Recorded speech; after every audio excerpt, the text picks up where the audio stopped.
సాయిరామ్. బూటీవాడాయే సమాధి మందిరం, పూదోట.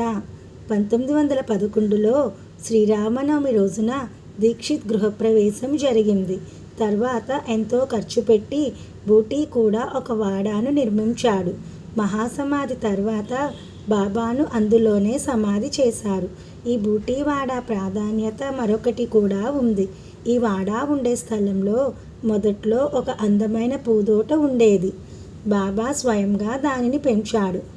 శ్రోతలతో పాటుగా హేమాడ్ శ్రీ సాయి చరణాలకు ప్రణామం చేస్తున్నాడు. అతని చరణాల్లో శరణు వేడుకుంటున్నాడు.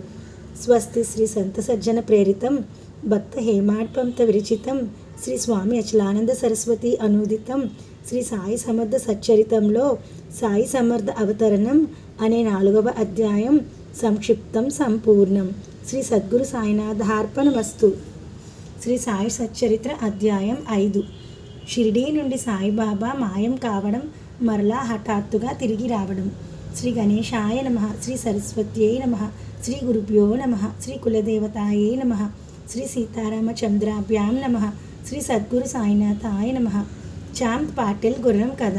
ఔరంగాబాద్ జిల్లాలో దూప్ఖేడా అనే గ్రామంలో చాంద్ పాటిల్ అనే ఒక ముసల్మాన్ ఉన్నాడు. ఔరంగాబాద్కు ప్రయాణం చేస్తూ అతను మధ్య మార్గంలో తన గుర్రాన్ని పోగొట్టుకున్నాడు. 2 నెలలుగా దానికోసం వెతుకుతూ తిరుగుతున్నాడు. కానీ అది దొరకనే లేదు. ఇక అది దొరికే ఆశ లేదు అని నిరాశ చెందాడు. సాయిని చూచుట సాయి మహిమ. చివరికి మరేమీ చేసేది లేక తన గుర్రం జీనును వీపుపై వేసుకొని తాను వచ్చిన మార్గంలో తిరుగుముఖం పట్టాడు. అతను 4.5 కోసులు 9 మైళ్ళు నడిచాడు. అతను వస్తున్న మార్గంలో ఒక మామిడి చెట్టు ఉంది. ఆ చెట్టు క్రిందే అతను ఈ రత్నాన్ని, సాయిబాబాను చూశాడు. ఈ రత్నం బాబా తలపై టోపీ ఉంది. శరీరం అంతా పొడవైన కఫిని చొక్కా ఉంది. పొగాకును పొడి చేస్తూ ఆ పొడిని చిలుంలో అతను నింపుతున్నాడు. అప్పుడొక అద్భుతమైన సంఘటన జరిగింది. చాంద్ పాటిల్ ఆ మార్గంలో వెళుతున్నాడు. అప్పుడు అతను ఆ ఫకీరు తనను పిలవడం విన్నాడు. ఓ పెద్ద మనిషి, ఇలారా, ఇటురా, ఈ చిలుం త్రాగు, ఆ తర్వాత వెళుదువు గానిలే.